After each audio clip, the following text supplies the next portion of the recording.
ফেলে দেওয়া জুতার খাপ আর বাসায় পড়ে থাকা পাটের বস্তা দিয়ে আমি সুন্দর একটা বাস্কেট বানিয়ে ফেলবো, যেটা কিনা ছোট ছোট জিনিস গুছিয়ে রাখতে খুবই হেল্প করবে।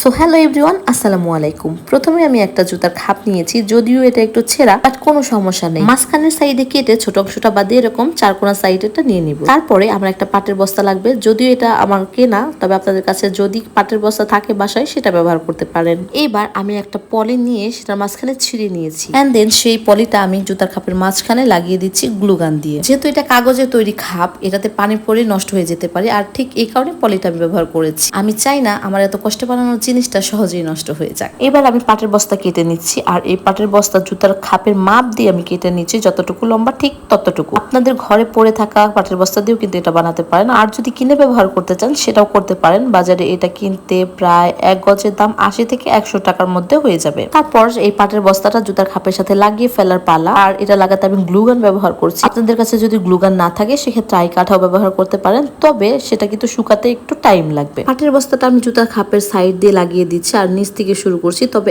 একদমই নিচের পোর্শনে আমি লাগাচ্ছি না। তার কারণ হচ্ছে, যেহেতু পাটের বস্তার পাইটা একদম সিল করা, এই কারণে আমার মনে হয়নি একদম নিচের পোর্শনে লাগানো উচিত। সাইড থেকে লাগালেই চলবে, এই কারণে আমি সাইড থেকেই লাগাচ্ছি।